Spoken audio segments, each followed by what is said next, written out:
Très bien, on va démarrer. Donc, alimentation et endométriose. La première chose, j'imagine que vous savez tout ce qu'est l'endométriose, mais un petit rappel, c'est quand même important. L'endométriose, donc, c'est une maladie qui touche entre 10 et 15% des femmes, donc on est presque à une femme sur 10. C'est une maladie qui présente des symptômes que vous connaissez certainement déjà si vous êtes sujet à ça, c'est-à-dire des douleurs importantes au moment des règles, des douleurs lors des rapports, des douleurs en allant en selle, des douleurs en urinant, donc des douleurs qui sont quand même importantes. L'endométriose, où est-ce qu'on la trouve et quelle est l'origine? Endo vient de l'endomètre. L'endomètre, c'est cette muqueuse. Donc là, vous avez le bassin avec le vagin, la vessie, l'anus, le rectum. Donc ça, c'est ce qui saigne chaque mois, l'endomètre. Et puis, il se trouve que cet endomètre peut migrer dans plusieurs endroits dans le ventre, en dehors de l'utérus, où l'endomètre ne devrait pas être. Je ne vais pas aller dans tous les détails mécaniques, il y a plusieurs théories. Ce soir, on va vraiment rester focus, mais en gros, ces dépôts, vous pouvez avoir vos règles qui sont posées soit sur les ovaires, qui vont créer des endométriomes, donc qui peuvent se poser sur les trompes, peuvent aussi avoir ensuite des difficultés pour la fertilité.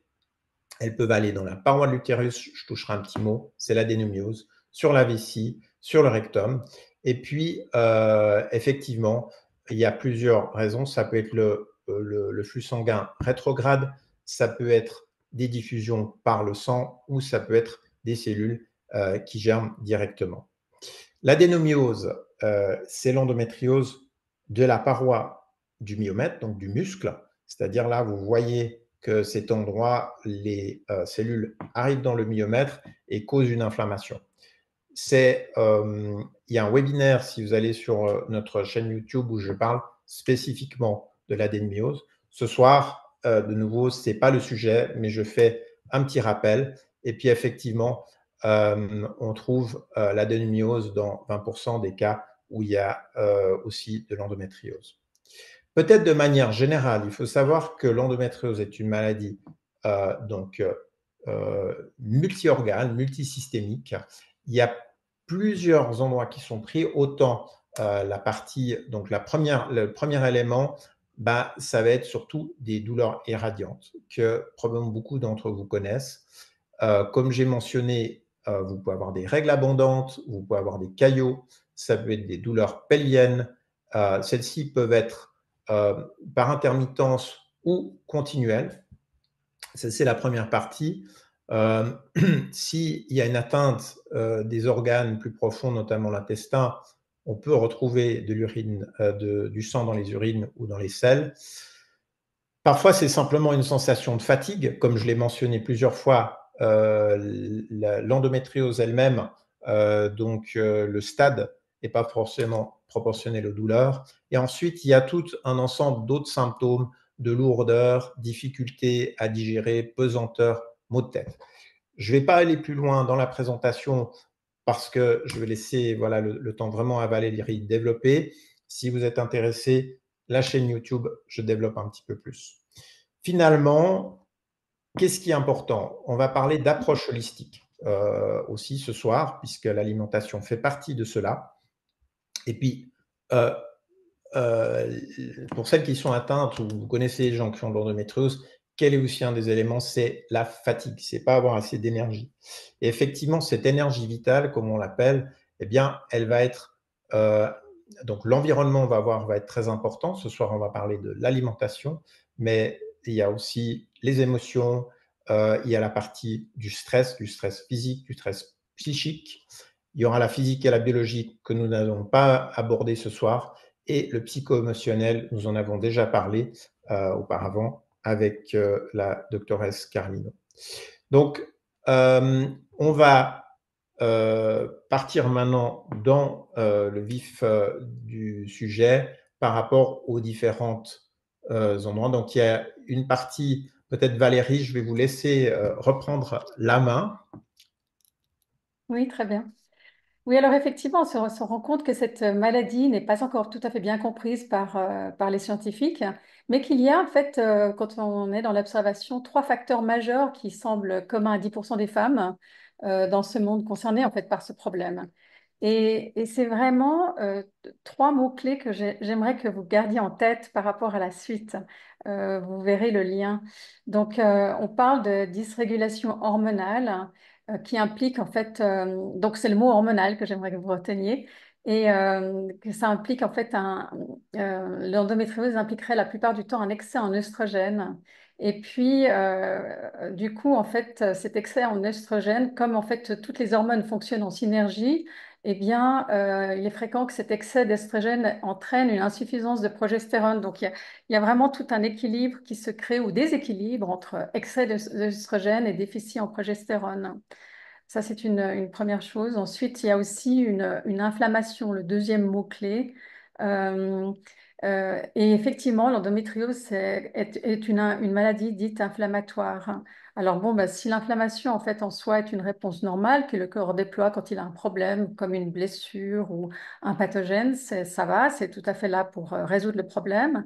En revanche, si elle devient trop importante, si elle perdure et s'étend, dans ces cas, en fait, ça contribue justement à ces fameuses douleurs symptomatiques de l'endométriose. Donc, dans sa forme chronique, les tissus, ces tissus-là libèrent des substances pro-inflammatoires. Voilà. Et puis, c'est ce qui peut justement aussi créer des adhérences des tissus, formation de lésions, à l'altération des organes environnants. Mhm. Il y a un troisième maintenant, troisième en fait mot-clé, c'est le côté immunité. Là, c'est vraiment aussi un autre facteur. On suggère en fait qu'il y a un dysfonctionnement du système immunitaire qui empêcherait l'élimination des cellules endométriales dans l'utérus et hors de l'utérus. Donc, au lieu d'être détruite, elle prolifère et s'implante dans des zones anormales où elles n'auraient pas lieu d'être. Alors Mhm. voilà, donc c'est quelque chose qu'on ne comprend pas encore très bien. Mais bref, retenez simplement les mots-clés hormones ou hormonales, inflammation et immunitaire, trois plans qui donnent vraiment une direction dans l'approche naturelle Mhm. pour s'occuper en fait de cette maladie. Donc, on va parler justement de cette partie, parce que l'immunité, il y a aussi cette interface au niveau intestinal. Donc, la dia suivante, j'ai vu que vous l'avez mise. Est-ce que, voilà, on va rebondir un petit peu là-dessus par rapport à l'alimentation. On dit souvent, on est ce qu'on mange. Donc, euh, bah, je vous laisse poursuivre. Euh, oui. Alors, après, d'accord. Donc, je me disais comme ça, en fait, que ça aurait été intéressant de montrer, en fait, à travers nos outils pour la nutrition, ce qui pouvait être fait. Donc, il y avait d'une part, en agissant à travers l'alimentation, en agissant à travers la complémentation et l'hygiène de vie. Vraiment, c'est une façon globale de s'approcher en fait de l'être humain et d'améliorer en fait sa santé, sa situation. Et Et là, donc, ces deux têtes qui sont ici, quelle est la différence? Qu'est-ce qu'on peut dire là-dessus? alors il y en a une qui est très verte. Voilà. Non, mais non, donc en fait, effectivement, en fait, on pourrait presque opposer le côté sain à moins sain, en fait, le côté nature, le côté, et l'autre côté qui est justement avec de l'alimentation ultra transformée. Et c'est intéressant parce que c'était le premier sujet que vous vouliez présenter dans le titre, en fait. C'était vraiment Mhm. cette alimentation transformée qui est mauvaise en fait pour l'endométriose. Tout à fait. Donc, peut-être juste avant, je vais faire un petit arrêt de partage, un petit moment. Euh, Pourquoi, je vais poser la question, pourquoi est-ce que l'alimentation pourrait influencer l'endométriose en tant que telle? Pourquoi est-ce que ce qu'on mange, ça va changer, par exemple, chez quelqu'un qui est atteint d'endométriose? Vous me posez la question à moi Oui, c'est ça. Oui, oui, Ah, exactement. Oui, oui. La question, c'est juste de savoir, pourquoi est-ce que je vais devoir expliquer à la patiente tout ça, pourquoi est-ce que ce qu'on mange, ça peut avoir une atteinte ou un changement de l'état de l'endométriose. Eh bien, parce que, ben, par exemple, dans des mots-clés qu'on avait pris, il y avait par exemple le mot inflammatoire.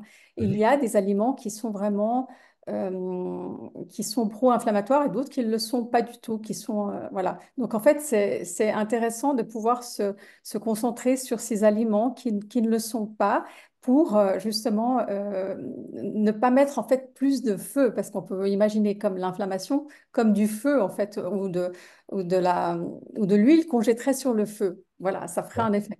Donc, les aliments pro-inflammatoires, eh bien, c'est de l'huile qu'on met sur le feu. Donc, ça crée encore plus de feu. Alors que les anti-inflammatoires, eh bien, on sait qu'il y en a certains qui ont des vertus pour ça. Et du coup, en fait, elles aideraient vraiment à calmer, à baisser ce feu, en fait, voilà, Voilà. qui quasi à le résorber. Il Donc y a là, aussi d'autres commentaires, si jamais. oui, d'accord. Donc, il y a Coralie qui a dit la mauvaise alimentation modifie également l'humeur. Oui, oui, oui, tout à fait. Bien sûr, ça a un impact indirect, mais certain sur l'humeur, bien sûr. On parle d'ailleurs des deux cerveaux. On parle du cerveau de l'intestin et puis qui est en lien avec ce cerveau. Et il n'y a pas de miracle. En fait, tout ce qui passe par l'intestin ensuite va indirectement en fait, dans le cerveau et donc en fait, ça influence pour sûr l'humeur. En fait, on est d'accord, l'intestin, c'est un petit peu aussi comme l'école du système immunitaire, hein. Donc, si on a des perturbations, puisque l'endométriose est immunitaire, on va les amplifier ou les réduire. On est d'accord. On est d'accord, d'autant plus que finalement, le système immunitaire, c'est 80% du système immunitaire se trouve dans l'intestin. Donc, en fait, bien sûr que ça a un rapport direct, c'est clair. Mhm. Voilà. Et puis l'humeur, peut-être juste pour rebondir là-dessus, par rapport à la question, c'est qu'effectivement, dans l'intestin, sont faits des neurotransmetteurs, hein. Donc, neurotransmetteurs, c'est des petites substances qui vont vers le cerveau. Il y a de plus en plus d'études maintenant qui sortent qui montrent que, par exemple, de la tristesse, de la dépression est liée proportionnellement au type d'alimentation. Par exemple, cette étude, c'est une étude américaine, montrait que si vous mangez beaucoup d'aliments transformés et des fast-foods, vous augmentiez de fois 5 votre risque d'être triste parce que simplement les substances chimiques qui partent, qui vont vers le cerveau, enfin les substances que vous fabriquez, ne sont pas bonnes. Donc oui, absolument, c'est très pertinent. Je vais partager le. Donc on va continuer sur les dias. Donc Si les jamais il y a aliments. encore, si Ah, jamais il y a encore, alors allons-y peut-être. Allons-y. donc il y a Paula qui a dit j'ai mangé un hamburger et je n'ai pas eu de douleur. C'est normal? Elle a eu de la chance. Mais normalement, en fait, ouais, c'est quand même une alimentation transformée. Donc, en fait, justement, ça n'agit pas en faveur, en fait, du système immunitaire au niveau de l'inflammation. Donc, voilà, en fait. Ça dépend de l'intensité. Et Oui, puis pas tout le merci. monde. Ce qui est important peut-être de savoir, c'est que pas tout le monde est égal. Il y a des personnes qui vont pouvoir manger plus souvent moins sain et puis avoir moins d'effets que d'autres. Donc, il y a aussi des variabilités. Et puis, il faut aussi voir sur le temps. Si vous mangez un hamburger, il ne faut pas faire le lien hamburger-endométriose. C'est un élément supplémentaire. Donc ça, on ne peut jamais être absolu. Là, on parle vraiment de quelque chose de préventif. Il y a encore une question? Oh oui. Le fait d'avoir une maladie auto-immune, ça peut favoriser? Vous voulez répondre? Vous voulez que je réponde? Allez-y, en fait, bon, parce qu'on est à fond dans le domaine immunitaire, hein, donc Alors, bien sûr, donc en fait, de nouveau, hein, le but n'est pas de trop développer ça ce soir, mais en gros, oui, il y a un système qui s'appelle HLA, qui est un peu l'éducation des cellules. On voit souvent qu'il y a des liens entre l'endométriose et d'autres maladies immunes comme le lupus érythémateux, comme la maladie de Crohn, qui est l'inflammation de l'intestin, comme la rectocolite ulcéro-hémorragique, RCUH, même des fois comme les thyroïdites. Ça, je vois très souvent des personnes qui ont ce qu'on appelle des Hashimoto, qui sont en hypothyroïdie. Et puis, effectivement, il y a beaucoup de liens. Je ne vais pas le développer. Vous pouvez le trouver sur la chaîne YouTube pour le reste, mais absolument. Je ne sais pas s'il y a d'autres choses à rajouter, Valérie, là-dessus, par rapport Non, à c'est l'alimentation. bien. Si D'accord. jamais dans le chat, j'ai ajouté notre chaîne YouTube. Et donc, il y a aussi une question. Coralie il demande, mais si on prend la pilule, est-ce que ça sert de bien manger car celle-ci détruit le microbiote? C'est excellent. Bien, bien Enfin, renseigné. disons que j'aurais juste envie de dire spontanément que c'est pour ça que dans la vision en fait globale, on s'occupe de plusieurs paramètres et chacun en fait on va les améliorer le mieux possible. Donc on va tenir compte de son hygiène de vie. Dans son hygiène de vie, on va regarder où est-ce qu'on en est au niveau du stress, où est-ce qu'on est au niveau des perturbateurs endocriniens, etc. Et donc, en fait, faire en sorte de tout abaisser le plus possible. Alors voilà, peut-être que d'un côté, on est obligé de prendre une pilule, puis que dans l'autre, on peut aussi, ma foi, prendre... enfin, c'est une question d'équilibre, je pense, vraiment. Je crois juste par rapport à ça, c'est tout le sujet de ce soir, et c'est ce que je mentionnais en entrée, c'est que euh, l'alimentation est un complément préventif. C'est sûr que si vous avez une endométriose stade 3 ou même stade 1 et vous êtes plié de douleur et puis on vous dit bah, il faut manger sain, déjà c'est des habitudes, mais c'est surtout euh, avant que la maladie vienne ou en préparation d'une opération ou en post-opératoire. La pilule elle-même, et ça c'est bien démontré, qu'est-ce qu'elle va faire? Elle va stabiliser, ralentir. Elle ne va pas traiter une pilule ou un médicament, ne traite pas, elle va simplement bloquer les hormones, les stabiliser. Et effectivement, l'alimentation, elle, c'est plutôt un processus sur le long terme. C'est pas parce que vous mangez une semaine bien, vous allez vous sentir bien, mais que vous allez traiter votre endométriose. Par contre, en post-opératoire, c'est très intéressant. Donc la pilule est quand même importante dans certains cas, mais ça va, c'est un tout, comme Valérie vient de dire, c'est vraiment du 360. Oui, c'est ça. Vous Est-ce voulez qu'on... faire... Oui, il y a encore des questions. Vous voulez Oui, que je... Oui, parfait. Donc, alors peut-être ce qu'on va ça... faire, Oui, est-ce que ça va, on va, c'est juste, je suis désolé, je modère un petit peu, on va peut-être juste avancer parce que certaines questions oui, je peut-être pensais, pourront oui, être répondues, vous les gardez Anastasia de côté. oui, Je bien vais sûr. peut-être partager la suite par rapport à la suite des aliments. Donc, euh, on va parler surtout, Valérie, je vous laisse peut-être parler maintenant de ces fameux aliments qui sont à éviter. Docteur Martinek, il n'y a pas de PowerPoint. Ah, Oui, je ne vois pas non plus. alors, excusez-moi. Hop. Ah oui, bah, il l'a pas pris. On y va. Hop. Voilà. Juste, excusez-moi. Hop. Voilà. Est-ce que vous voyez l'écran? Oui, oui. Voilà. Les aliments Oui. et les boissons à éviter. Voilà, alors écoutez, je n'ai pas mis non plus toute la liste. La liste n'est pas exhaustive, mais ben, effectivement, en fait, on voit qu'il y a par exemple les sucreries. Et voilà, à chaque fois à côté, j'ai marqué que c'était absolument pro-inflammatoire.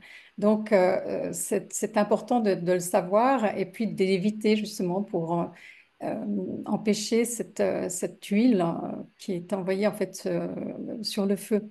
Et les farines raffinées sont aussi pro-inflammatoires. Les produits, justement, les produits industriels transformés, les gâteaux, les pâtisseries du commerce, en fait, tout ce qui est ultra transformé est aussi pro-inflammatoire. Donc, on voit, vous vous rappelez, je vous avais dit pour le premier cliché on avait présenté, je vous ai dit, retenez vraiment ces trois points, en fait. J'avais dit immunité, inflammation, et là, on voit qu'il y a par exemple toujours le côté inflammation. Donc, ça, c'est vraiment quelque chose qui va encore rajouter, qui va empirer la situation.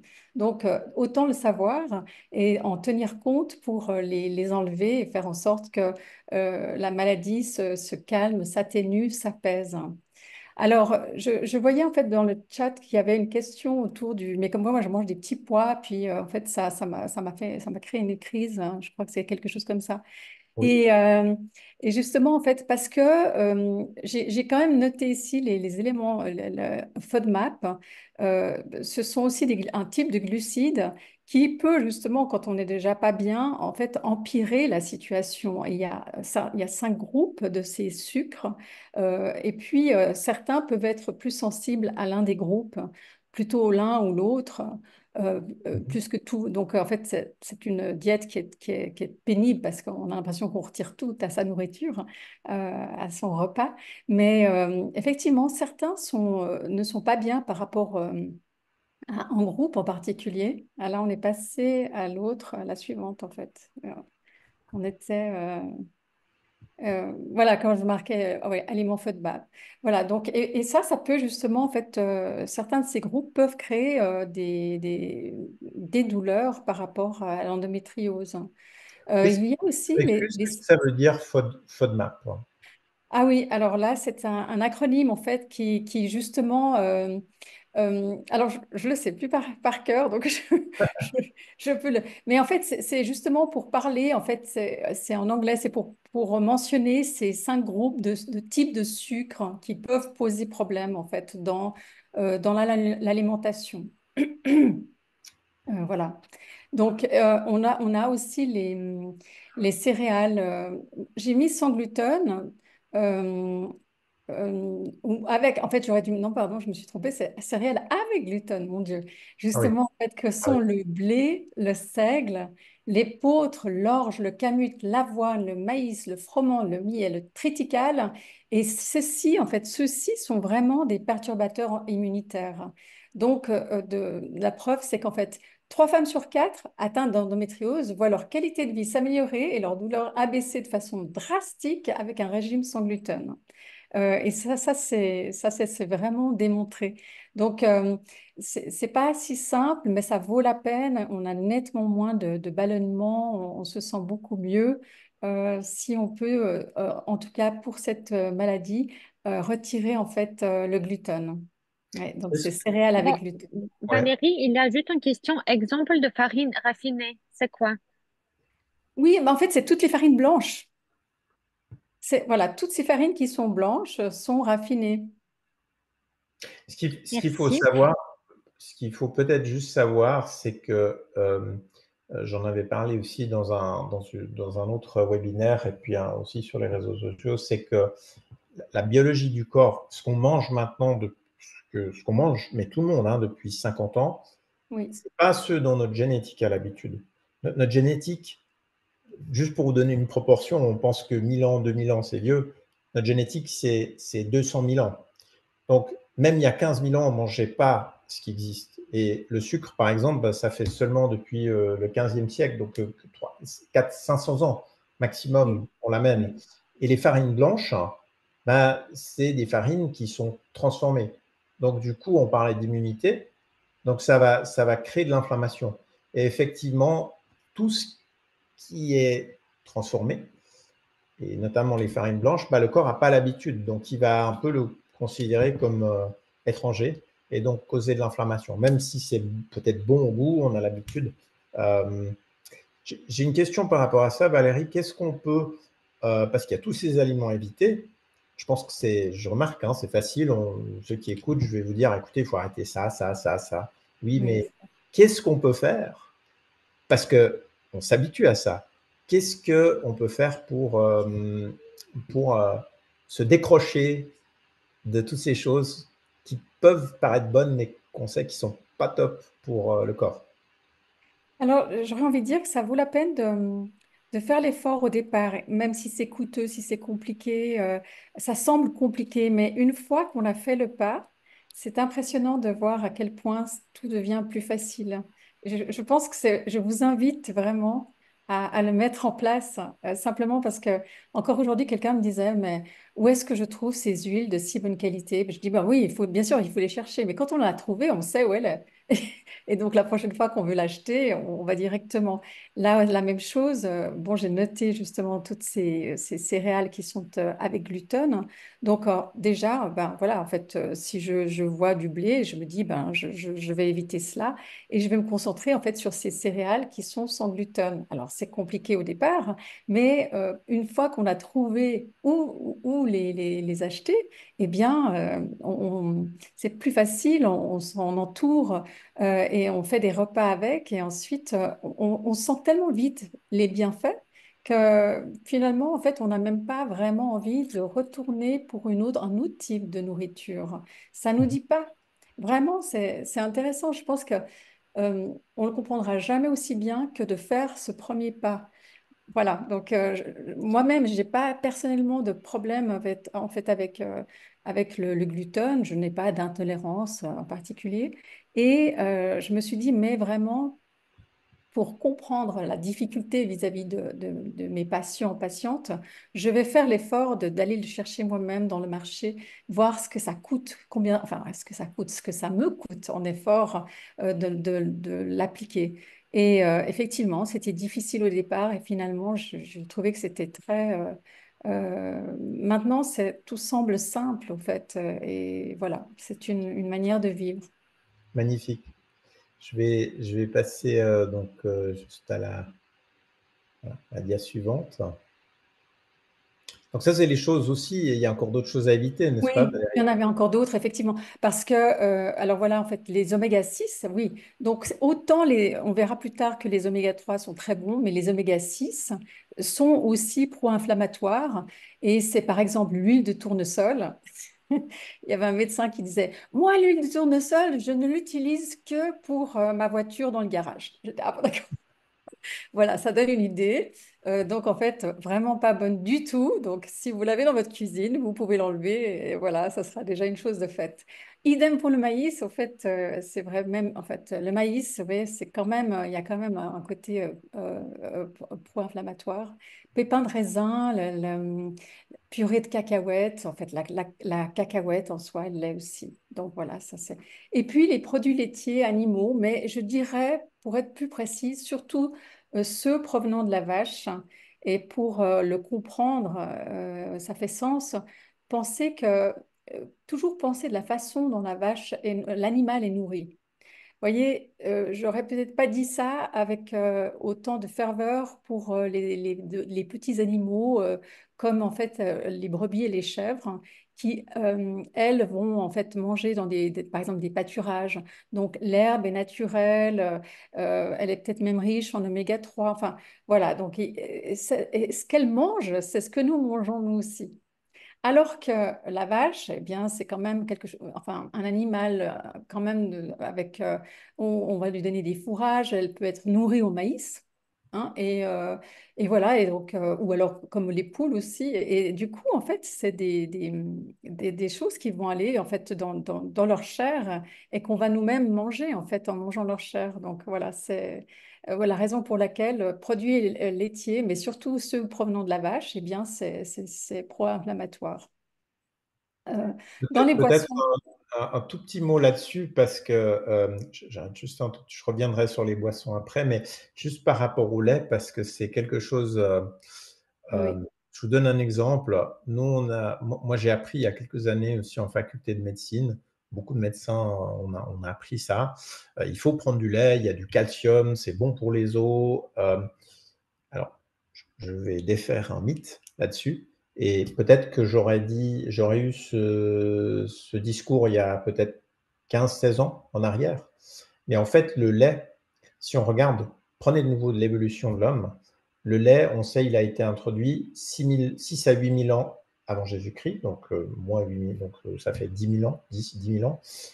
Et avant, on n'avait pas tellement ça, parce que la culture est arrivée 10 000 ans avant aussi, les céréales, les blés. Et du coup, nos gènes prennent beaucoup de temps. Donc là, comme disait Valérie, les vaches, c'est des gros animaux. Le lait, c'est fait pour nourrir un veau. On n'est pas des veaux. Ça ne veut pas dire qu'il faut. Alors, si vous n'avez pas d'intolérance, tant mieux. Moi j'en consomme encore un petit peu, même si je n'ai pas d'intolérance, mais on se sent plus léger. Tandis que, comme disait Valérie, les plus petits animaux, ils sont plus petits que nous, hein, une brebis, donc c'est digérer mieux. Donc là, de nouveau, c'est important et surtout, le lait, il est beaucoup plus industrialisé. Si vous regardez le lait industriel, bon, je ne sais pas, ça dépend d'où vous vous trouvez. En Suisse, encore peut-être, on a un petit pays, mais aux États-Unis, c'est des vaches qui sont mises dans des carousels. Enfin, et on traite, ils ont des antibiotiques, il y a tout ce qui est à côté. Et effectivement, bah, ça va causer de l'inflammation. Voilà, je me devais de dire ça parce que s'il y a des médecins qui écoutent, c'est vrai que c'est ce que je disais avant. Mais là, bon, je vais parler dans le discours du lobby des industries laitières, mais on prend cette habitude régulièrement depuis qu'on est petit. Il y a plein d'autres sources, hein, n'est-ce pas, de calcium et de vitamine D, peut-être juste pour celles qui se poseraient une question, mais je vais avoir où mon calcium et vitamine D, qu'est-ce qu'on pourrait répondre à la place de prendre par exemple le lait? Alors, effectivement, bon, il y a des listes qui existent, mais énormément, étonnamment, dans des légumes, des fruits, surtout des légumes, en fait, les légumes verts, il y en a énormément. Donc, c'est surprenant, on sort ces listes et elles sont tout à fait accessibles par Internet. Et vraiment, on se dit, mais pourquoi est-ce qu'on nous a parlé du lait? Voilà. Maintenant, il y a l'intelligence artificielle. Bah, mettez simplement Oui, quels sont les aliments autres que le lait où je peux trouver mon calcium. Vous allez voir. Puis rappelez-vous du petit visage vert qu'on a vu en début. Bah, beaucoup de cela. Voilà. Je vais continuer. Voilà, je vous laisse pour les boissons. ah oui. Alors, les boissons, la même chose. Donc, effectivement, ben, l'alcool, ça crée en fait une augmentation des œstrogènes par conversion des androgènes en fait au niveau du foie. Donc, en fait, évidemment, on conseille tout de même d'éviter l'alcool ou du moins de ne pas en prendre de trop grandes quantités. Ensuite, le café, ça peut aussi la même chose, en fait, augmenter les oestrogènes. Et l'eau, c'est beaucoup plus de penser, d'une part, à son contenant. C'est vraiment le contenant dont on doit faire attention et ensuite son contenu. Donc, pour le contenant, surtout éviter les bouteilles en plastique. Parce qu'évidemment, en fait, c'est rempli de perturbateurs endocriniens. On le verra plus tard, j'en parlerai un peu dans le cadre de l'hygiène de vie. Et évidemment, ça va pas aider en fait notre santé. Au contraire, ça va la compliquer. Donc, en fait, ce serait mieux de pouvoir apporter cette attention au départ pour ensuite améliorer notre qualité de vie. L'eau, je donne juste aussi un petit.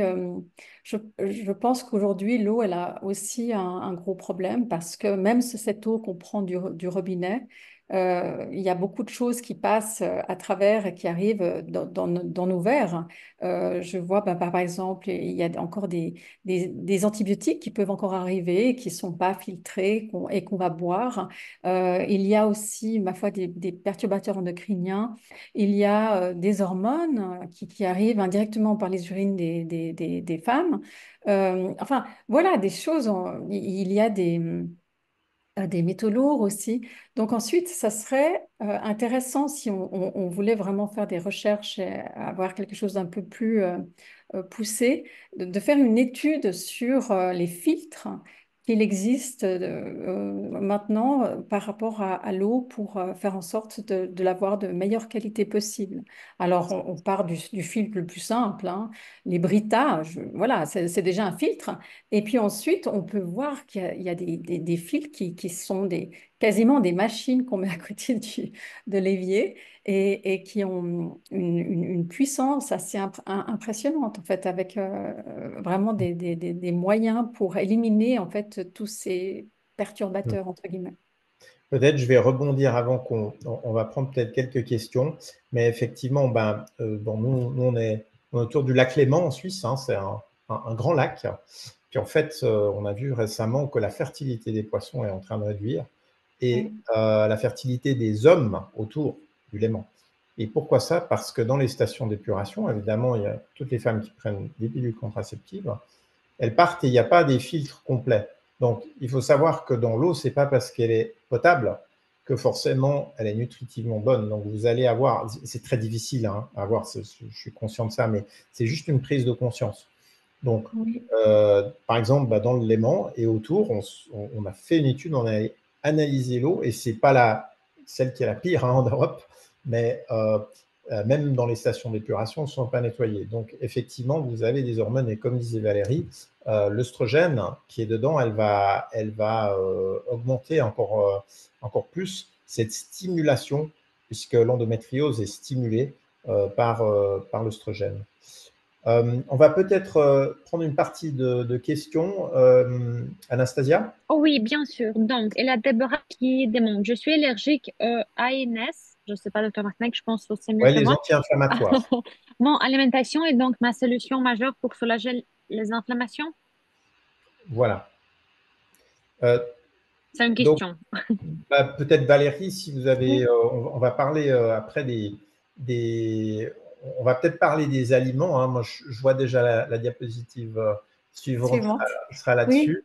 Oui, mais justement, ben, ça serait une très très bonne approche. En fait, c'est vraiment profiter du terrain et puis le nourrir de façon bénéfique pour éviter justement de prendre des anti-inflammatoires enfin, en médecine allopathique. Donc oui, pourquoi pas? C'est une très très bonne approche.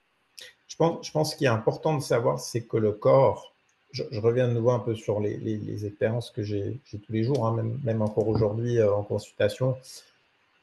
Il faut savoir que ce qu'on est en train de parler, c'est quelque chose qui est un processus sur le long terme. C'est très facile de dire aller manger des brocolis, des choux, des trucs comme ça, si vous êtes plié en deux à cause de la douleur. Oui. Ça va pas, je dis très honnêtement, ça va pas partir juste comme ça. C'est une mise en place d'une habitude qui se fait sur plusieurs mois. Et surtout de ne pas se décourager. Ah bah oui, j'ai fait attention après une semaine, mais j'ai toujours aussi mal. Et peut-être au début, vous aurez peut-être même un petit peu plus mal parce que l'intestin doit se régler. Et on est d'accord, Valérie, donc les anti-inflammatoires, c'est quand même important de les prendre si vous êtes pied ou du tramal ou des autres choses, mais c'est de pouvoir sortir de là, faire le traitement classique allopathique, chirurgical, mais amener sur le long terme, c'est de la prévention, on est d'accord. Oui, on est d'accord, tout à fait. Et je pense que c'est faire la force en fait de chaque médecine en fait, Mhm. apporter le meilleur justement, ce sont les forces de la médecine conventionnelle, et puis ensuite compléter, renforcer par la médecine naturelle. Voilà, et les outils qu'on a, donc l'alimentation, l'hygiène de vie et la complémentation. Tout à fait. Mhm. Ah, On prend après, encore une question et puis oh après on oui. va avancer avec la présentation. Donc, si on met en place ce genre d'alimentation de manière quotidienne, comment gérer les sorties, les événements sociaux, les restaurants? Ah, c'est une excellente question ça. Oui. Et Comment on fait, Valérie? alors, j'ai pas compris, excusez-moi, Ah, je la la vois. question, c'était si on met en place un régime anti-inflammatoire, voilà, on s'habitue à tout ça. Et puis, quand on sort, Oui. euh, évidemment, ben, on va changer avec les sorties. Quelles sont les stratégies qui peuvent être mises en place quand on sort et puis qu'on a mis en place une stratégie anti-inflammatoire? On est invité au restaurant, on est avec des amis qui n'ont pas les mêmes problèmes ou qui n'ont peut-être pas décidé de prendre les mêmes dispositions. Comment faire? Quelle est la stratégie? Bon, ce que je vois, c'est que vous êtes d'accord, enfin, ça ne sera pas une surprise que quand je dis que aujourd'hui, il y a de plus en plus d'intolérance, il y a de plus en plus d'hypersensibilité et je trouve qu'il y a eu beaucoup, beaucoup de progrès au niveau des restaurants, par exemple. À l'époque, c'était tellement difficile de trouver un plat sans gluten, mais tellement compliqué. Et aujourd'hui, ça l'est plus autant, c'est beaucoup plus facile. Encore récemment, j'étais même enfin, dans un restaurant et j'ai dit, écoutez, je ne mange pas de gluten pour tester, hein. Et il n'y avait pas de problème. Il m'a proposé un plat, un autre plat, voilà, sans gluten. Donc, c'est pas partout le cas, mais il y a beaucoup, beaucoup plus de facilité. Donc, Hmm. je pense qu'on arrive toujours plus ou moins oui, en fait, à se balader entre, trouver une solution, en fait, quelque chose qui se rapproche le plus. Évidemment, il ne faut pas non plus être trop rigide, euh, sinon on sort plus non plus, hein. Donc, faire la part des choses et puis faire en sorte que ça soit le mieux possible pour nous avec les données qu'on a sur le moment. vraiment. Je crois que c'est aussi une excellente question. Je vais aussi partager un peu ça. Alors, je suis pas une Oui, femme, j'ai pas de l'endométriose, mais la santé, la longévité, l'énergie est extrêmement importante. Et ce que j'ai vu depuis le temps, une dizaine d'années, que j'ai changé un petit peu ces côtés-là. Par exemple, je donne un exemple. Vous avez un plat où vous avez une viande, vous avez des frites et puis peut-être un peu de salade à côté. Ben, vous pouvez très bien demander. Il faut quand même voir le restaurant, mais c'est de dire, est-ce que vous pouvez plutôt mettre des légumes qui sont juste à la vapeur ou qui sont faits sans des autres huiles, ou éventuellement s'il y a de la sauce avec du lait dedans, vous dites mettez-moi la sauce à part, comme ça vous pouvez choisir vous. Et typiquement, s'ils n'ont pas les éléments gluten, mais peut-être d'aller toujours avec euh, une protéine et un légume, mais qui n'est pas trempé dans l'huile ou des autres choses. Et ça, mhm. ça aide bien. Et souvent, ils sont un peu surpris, des fois, ça dépend du restaurant où vous êtes. Puis, ah oui, bien sûr. Et puis, vous verrez, vous serez beaucoup plus légère. Oui, ça aussi. Et juste de rajouter quelque chose qui va dans votre sens, ou voire même recevoir en fait cette assiette, par exemple, avec une viande, un légume et allez, des pâtes. Ben, on peut manger, se contenter dans cette même assiette, sans faire de foin, manger en fait la viande avec les légumes et puis on laisse les pâtes. Enfin, je ne crois pas que ça pose un problème au fond. C'est toute une question voilà, d'habitude. Donc là, on passe maintenant donc les aliments et boissons à À favoriser. favoriser. On en Oui, parlait oui. là. Voilà, ben ça tombe bien parce qu'il y a quelqu'un qui posait la question sur l'huile de colza, est-ce qu'on peut en manger? Oui, eh ben, très, très bien, bonne question, on y arrive. Donc voilà, alors qu'est-ce qui peut être favorisé? Parce que c'est quand même ça finalement, c'est ce qui serait à retenir, hein. Alors effectivement, ben, beaucoup de légumes verts, des fruits qui peuvent être riches en antioxydants. Donc quand je dis riches en antioxydants, on peut penser par exemple à tous ces fruits rouges, les baies. Ça, c'est vraiment des fruits extraordinaires. Et justement, les antioxydants permettent en fait d'agir sur l'inflammation. Donc, c'est vraiment merveilleux. Là, vous avez voilà, je pensais au chou, au brocoli, je le mets un peu souvent, il revient souvent en fait, la roquette, l'ananas, la papaye, les baies rouges, le cassis, surtout le cassis et la myrtille, et des baies d'aronia. Vous voyez, ce sont tous ces petits fruits rouges, violets. Idem pour les légumes. Quand ils sont vraiment rouges, enfin plutôt de tendance rouge, voire violette, plus ils sont foncés, en fait, plus ils seront riches en antioxydants. On peut penser aux aromates aussi, parce que au fond, on dit oui, c'est que des herbettes, mais non, non, non, c'est toujours mieux. On rajoute encore ça et ça fait encore du plus dans notre assiette. Et donc, pensez au persil, rajouter de la coriandre, du basilic, de l'estragon, du romarin, du thym. On peut le mettre aussi en tisane. Vous voyez, en fait, il y a vraiment, il se décline en diverses façons et ça devient facile en fait. Il y a des épices qui sont anti-inflammatoires, ça il faut le savoir. Le curcuma, le gingembre, la cannelle. Le curcuma, on le retrouvera aussi au niveau des compléments. On peut justement prendre le principe actif qui sera vraiment présenté de façon concentrée et qu'on prend en fait en gélule. Mais voilà, mais déjà simplement dans l'alimentation, même sous forme d'épices, c'est déjà bien en fait. Ensuite, voilà, les aliments riches en fibres complexes. On pense à l'artichaut, à l'asperge, aux oignons, poireaux, voilà, ça revient. Après, en dessous, il y avait les crucifères. Ben, voilà, tout ça, ça baisse le climat œstrogénique, ok. Et puis, c'est le brocoli, le chou, toute la famille des choux, donc c'est chou rave, chou fleur, les radis même, le navet, voilà, le cresson, le rutabaga. Et puis, dans le thé vert, ça c'est aussi un super antioxydant, ça c'était au niveau des boissons. Les tisanes, j'en avais mentionné quelques-unes au-dessus. Il y en a aussi une quantité, hein, donc ça c'est un monde en soi, les tisanes. Le jus de grenade, en fait, je parlais, oui, effectivement, des jus. Il faut aussi penser en fait à ce fruit qu'on peut présenter de façon différente. Grenade, parce que c'est un super antioxydant.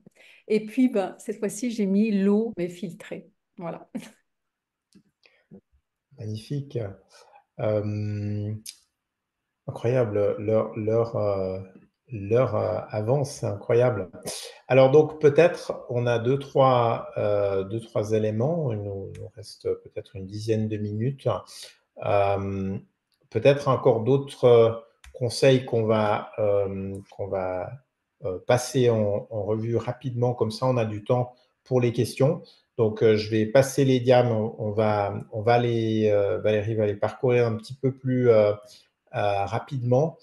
Je vais juste repartager de nouveau ici, comme ça on reste dans le timing et puis on aura du temps. Donc on parle Ah aussi oui. d'hygiène de vie, hein, pour de nouveau les autres éléments que vous avez déjà mentionnés. Peut-être est-ce que vous pouvez faire un rapide survol aussi de ces éléments sans forcément aller On va trop aller dans trop les dans le détail. détails.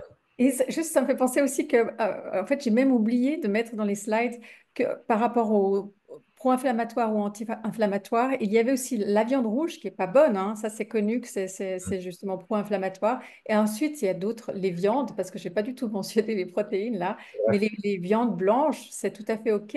Donc, en fait, voilà, poulet, tout ce type de viande, ça va très bien. Voilà, ça, c'était pour la viande. Très bien, c'est très important ça. Oui, aussi, hein, c'est quand même, voilà. Ensuite, alors l'hygiène de vie, alors pour la faire vite, parce que effectivement, on a vaguement, j'avais déjà mentionné les perturbateurs endocriniens, donc vraiment être attentif. Et il y a des endroits où on les trouve beaucoup plus facilement, donc faire attention en fait aux habits qu'on achète. Si on peut prendre des habits de qualité avec une bonne qualité de tissu, du coton, du lin, enfin voilà, et surtout pas quelque chose de synthétique parce qu'on se met en fait des perturbateurs endocriniens en fait sur le dos quoi. Et sinon en fait il y a aussi penser par exemple dans la cuisine, revoir ses casseroles, justement choisir des matières qui n'aient pas de perturbateurs endocriniens, par exemple les prendre plutôt en acier. Ensuite les ustensiles de cuisine, penser à les prendre plutôt en fer ou sinon en bois. Voilà, ça serait grosso modo pour la cuisine. Ça vaut la peine de repasser autour et de considérer cet aspect simplement parce que le perturbateur, on n'arrête pas d'en parler, le perturbateur endocrinien, le problème, c'est qu'en fait, il ressemble, il a la même forme, la même structure que ces hormones et en fait, il va se poser sur les récepteurs de ces hormones pour les hormones. Et du coup, les hormones ne peuvent plus venir, puis il se pose sur les récepteurs en fait pour ces hormones et en fait, ils font des choses qu'on devrait pas, en fait, qui ne devraient pas se faire. Donc, c'est la raison pour laquelle, si on les enlève, on laisse libre cours à nos hormones, à nous, d'aller sur nos récepteurs et de faire ce qu'elles ont à faire. Voilà, c'était un peu l'idée. On les trouve aussi, il faut faire peut-être attention de bien regarder, de bien revisiter en fait sa salle de bain, les produits en cosmétique. Faire attention, en fait, les produits qu'on prend pour se laver les cheveux, pour le bain, enfin, etc. Donc, ça, c'est très important. Est-ce qu'il y a encore un autre domaine où on peut faire attention? Les produits, oui, de nettoyage. Ça, c'est vraiment important aussi de le considérer, de faire attention parce que il y a énormément de mauvaises particules qui sont mises à l'intérieur.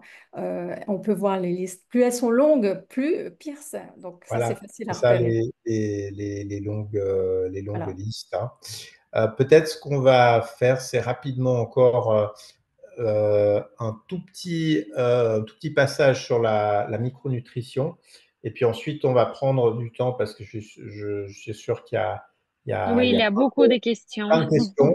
On Beaucoup, va beaucoup. rester, je vais partager juste encore le dia sur la partie Oui. des micronutriments. Oui. Peut-être là, de nouveau, juste si on peut faire un petit résumé là-dessus. Oui, d'accord, très vite. OK. Et donc, en fait, dans la micronutrition, alors, non seulement on va arriver globalement avec l'alimentation à dire, bon, voilà, on va agir là-dessus, mais ensuite, on peut insister un peu plus fortement en se disant, ben, là, peut-être que, puisque, je sais pas, une personne n'aime pas les petits poissons gras, eh bien, je vais lui dire, ben, on peut prendre des oméga 3 en gélule. Voilà, ça serait des fois, on a besoin d'être un peu plus précis et apporter en plus grande quantité ou de façon plus concentrée.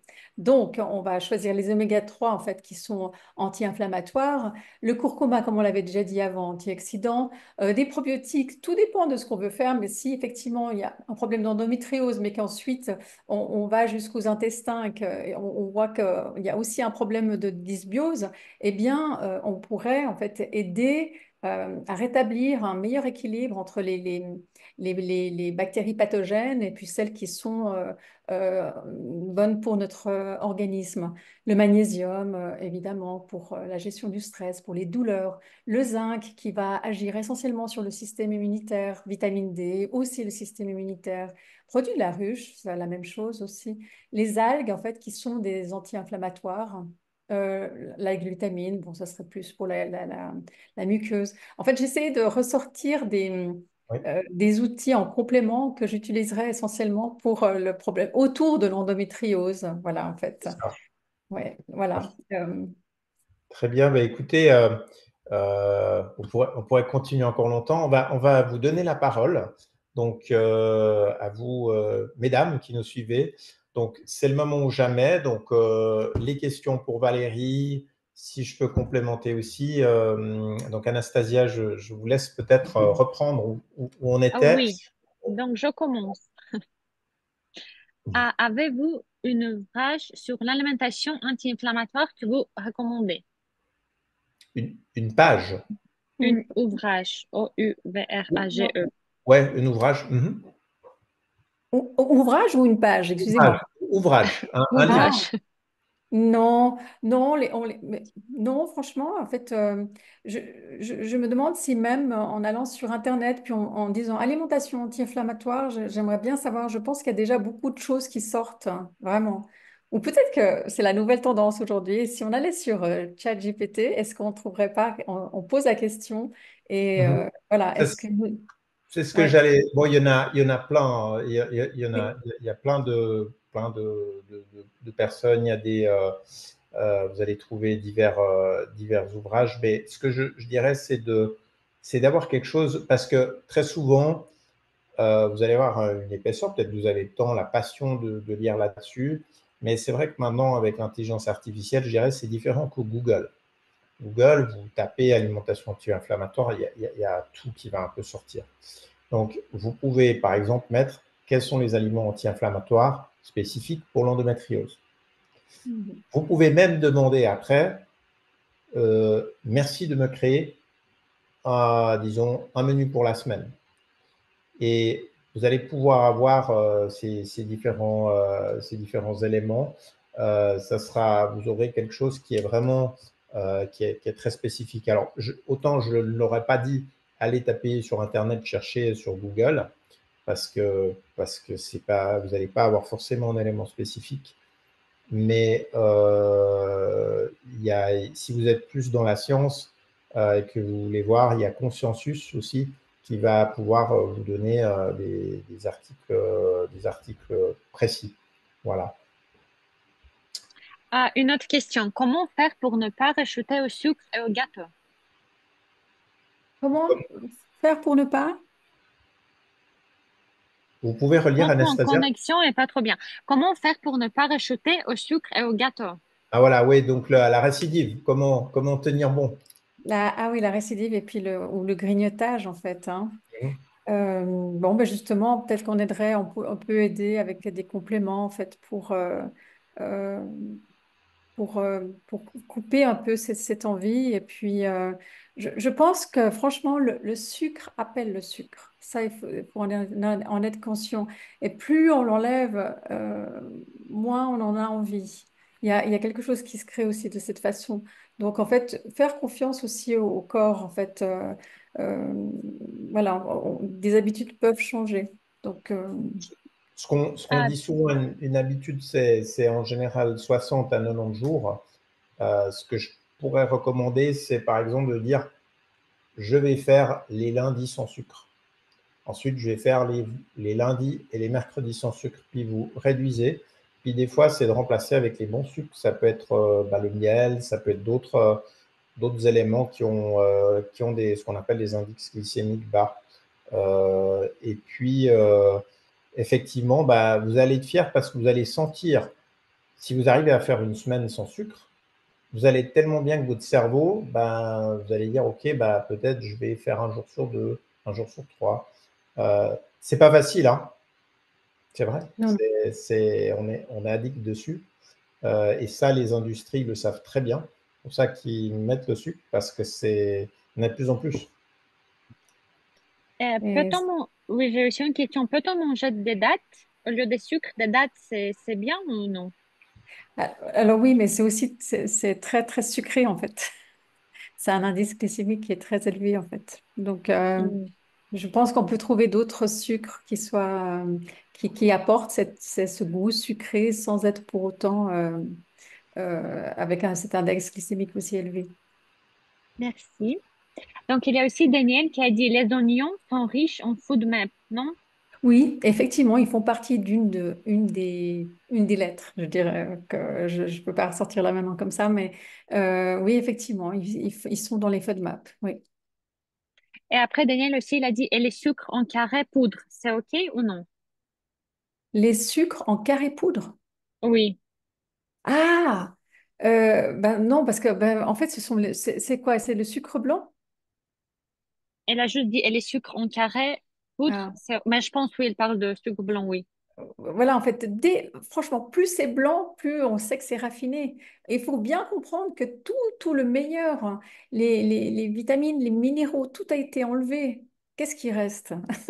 Donc non, en fait, c'est pas bon. Ça, si Et, justement on arrivait à l'enlever, commencer par diminuer déjà, c'est déjà un pas. et donc, il y a Déborah qui a dit que c'est bien manger sucre de coco. C'est mieux, non? Que de sucre de coco. C'est mieux que sucre blanc. Sucre de quoi? Coco. Coconut. Ah, oui, alors très très bien, parce qu'effectivement, ce sucre-là, il a un index glycémique très très bas. Hein. Donc, c'est un super sucre, oui. Et j'encourage à le prendre même par exemple, faire des desserts, hein, les gâteaux. Super. Et là, Oui, Sarah, oui, docteur Masmec? oui, on va avancer avec Ah juste les oui. questions. On va se donner Il a, encore oui, 5-10 cinq, minutes. oui, parfait. Il a Sarah qui a dit que t-il des probiotiques, par exemple le kéfir? Alors, excusez-moi. Le kéfir, elle est probiotique. Ah Qu'en oui. Oui, donc, demander si Oui. c'est bien pour le kéfir.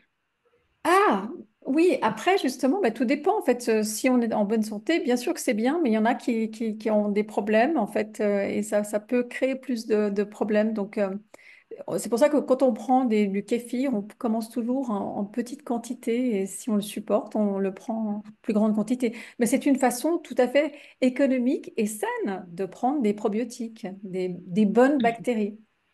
Mhm. Merci beaucoup. Peut-on consommer du miel à la place du sucre? Oui, parce il a aussi énormément de vertus. La seule chose, c'est qu'après, il faudrait regarder, il y a toute une classification aussi dans les sucres.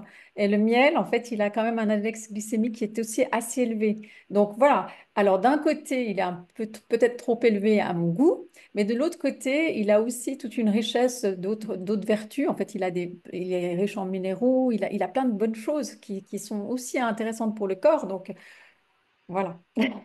Tout dépend ce qu'on Merci cherche. beaucoup. Il y a Coralie qui demande, doit-on prendre les compléments tous les jours?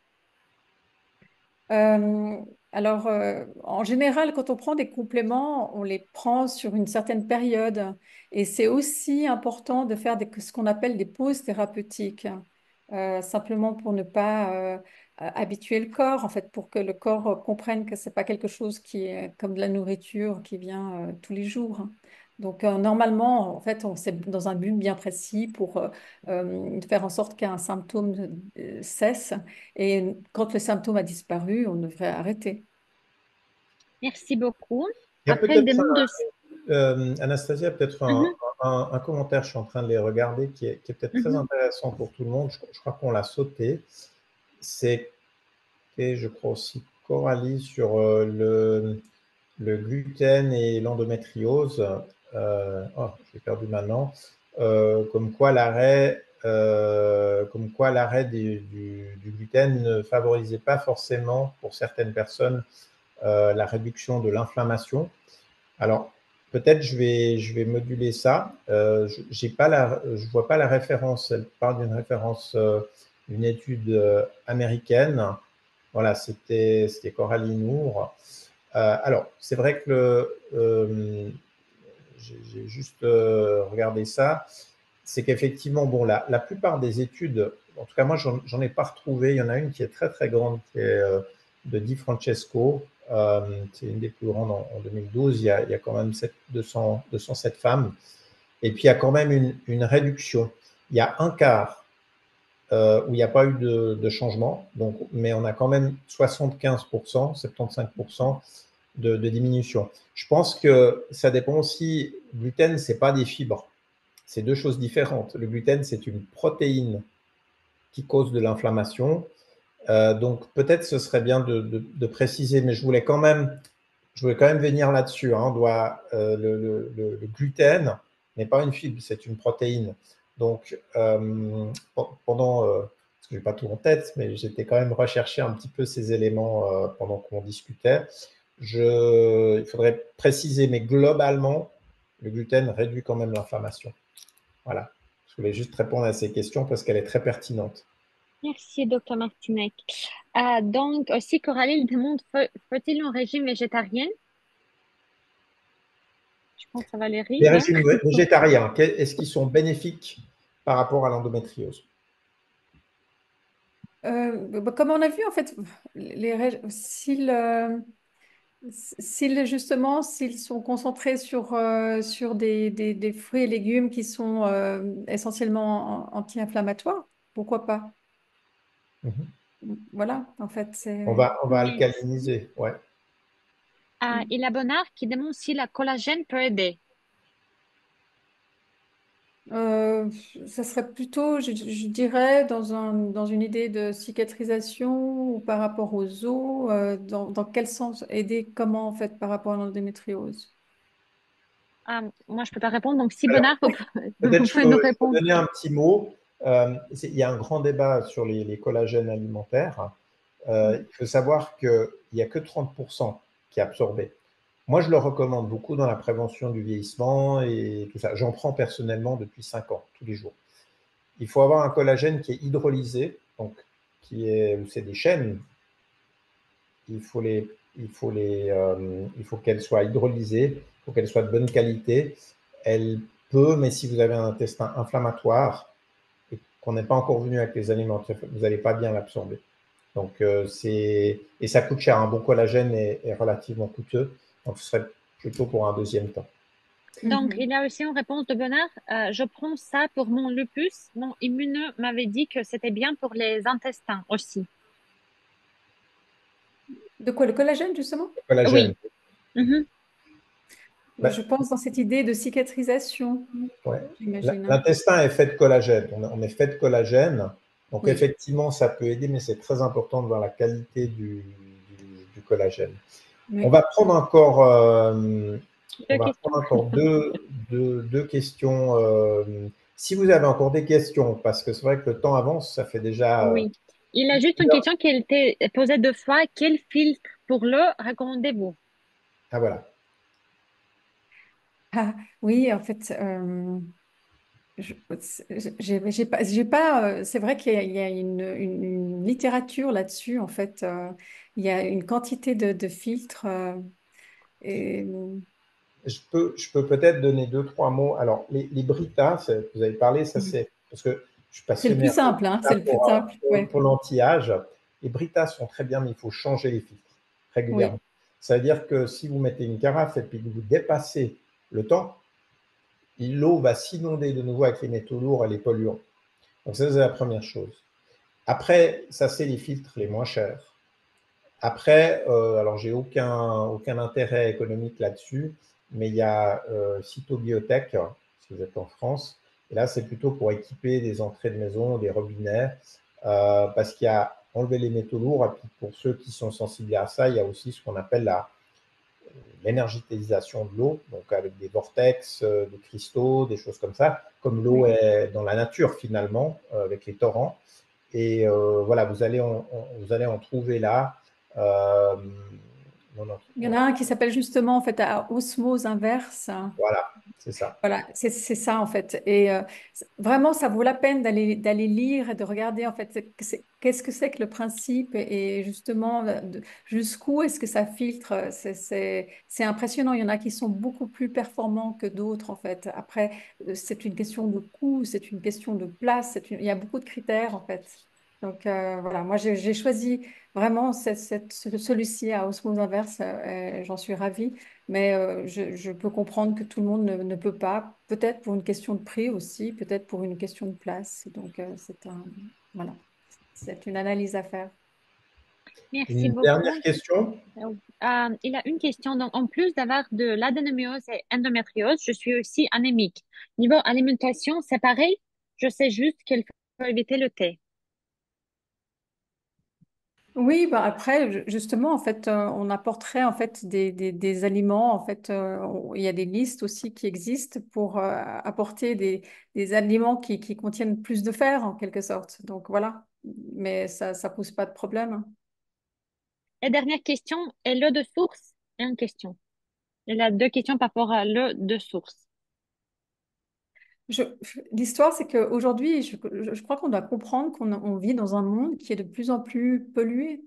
Donc, voilà, de quelle façon est-ce qu'elle, c'est cette eau de source, d'où est-ce qu'elle vient?